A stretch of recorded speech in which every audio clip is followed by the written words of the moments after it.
Australia is approaching a digital tipping point, with a world-first ban on social media, accounts for anyone under 16, set to take effect on December 10th.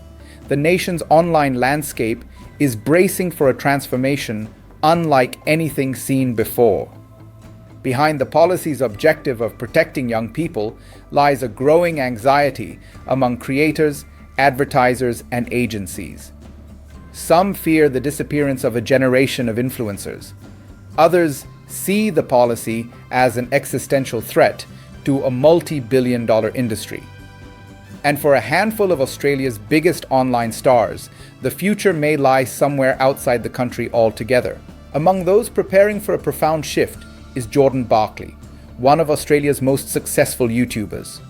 Born and raised in Melbourne, he built a digital empire worth an estimated $50 million by the age of 23, producing gaming content across 7 channels and reaching more than 23 million subscribers worldwide. His brands, EY Stream Chip and Milo, Firelight, and others have become fixtures of the youth gaming ecosystem, drawing major advertisers like Lego and Microsoft. Yet with the upcoming ban threatening to shrink his domestic audience and advertiser confidence, he is now seriously considering relocating his studio overseas. The new Australian law mandates that all social media companies block access for users under 16. It targets platforms such as YouTube, TikTok, and Instagram, and introduces punishments for systemic breaches with penalties of up to Australian $49.5 million per violation.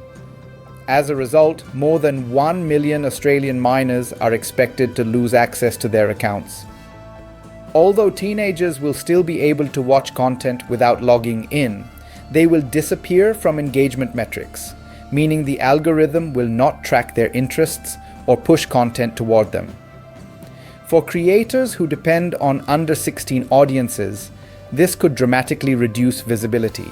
Australia's social media economy, estimated to generate $5.8 billion annually, supports a wide ecosystem of creators, agencies, production companies, and tech service providers.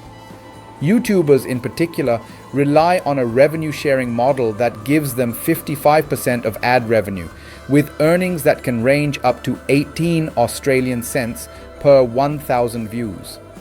Scholars studying the influencer sector, such as those at Griffith University, say a sudden disappearance of youth accounts could trigger an immediate contraction in visibility and income. With advertisers recalibrating their campaigns and engagement metrics shifting overnight, smaller creators may feel the impact most acutely. Industry insiders report growing hesitation among advertisers who once viewed youth-oriented channels as crucial marketing avenues. Sponsorship agencies say clients are increasingly cautious about campaigns involving creators whose audiences may suddenly shrink. As the deadline nears, creators like Barkley have observed a noticeable dip in sponsorship inquiries. Companies fear additional future restrictions, with many re-evaluating whether investing in Australian audiences will yield dependable returns. For a creator whose livelihood depends on global brand partnerships, moving operations to regions like the United States, where digital regulations are more stable, has become an appealing alternative. The uncertainty has already prompted some Australian creators to move abroad. Family-focused influencers such as the Empire family announced in October that they were relocating to the United Kingdom to avoid the new restrictions. Industry experts who study family vloggers and youth-oriented content warn that creators featuring children under 16 are particularly vulnerable. Many of these channels depend on the visibility of young personalities to maintain engagement. For them, relocating is viewed not only as a business decision, but a survival strategy in a rapidly shifting regulatory environment. Producers of children's content, music channels, educational programming, animation creators are especially exposed to the ban's consequences. Tina and Mark Harris, the musicians behind the children's channel Lala, which has 1.4 million subscribers, have expressed concern that any decline in income would put pressure on their operations. Beyond the financial impact, they fear a deeper, longer-lasting consequence: the chilling effect of government messaging. As policymakers continue to emphasize the dangers of social media for minors, some creators worry that parents may pull back from platforms altogether, affecting even channels that provide high-quality, age-appropriate material. Initially, YouTube was excluded from the upcoming regulation, but Australia's internet regulator later pushed for its inclusion, citing data showing that 37% of minors had encountered harmful content on the platform, the highest percentage among all social networks surveyed. The decision blindsided many long-established children's creators who felt that the platform's robust content moderation tools distinguished it from its competitors. For them, the revised policy appears to conflate safe educational content with harmful material, unnecessarily disrupting high-quality channels that have been part of families' everyday routines. Well-known creators like Bounce Patrol, Australia's largest YouTube channel with over 33 million subscribers, warn that the ban undermines years of investment in carefully produced children's content. Meanwhile, popular creator Junpei Zaki, who operates across YouTube and TikTok with a combined audience of 22 million followers, expects a substantial loss of interaction from Australian viewers. He notes that he may no longer see likes or comments from local fans, creating the sense of broadcasting to an audience that has become invisible.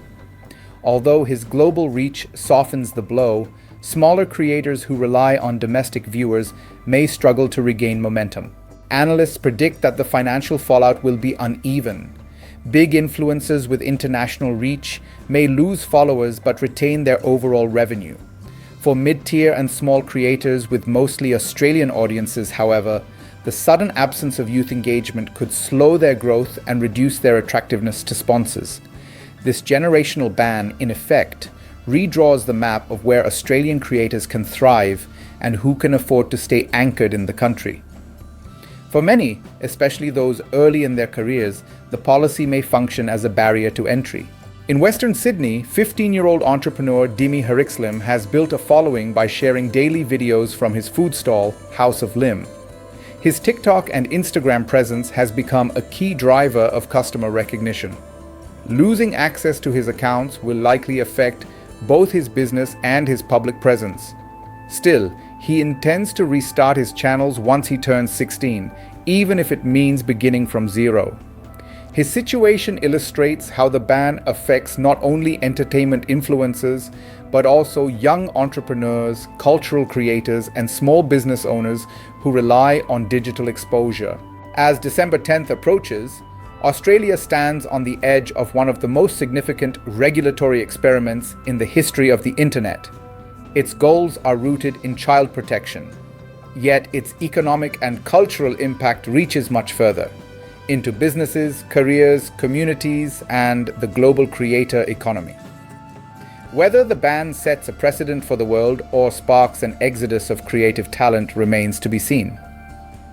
But for now, creators across the country are recalibrating their future, unsure whether that future will unfold in Australia or somewhere far beyond its borders.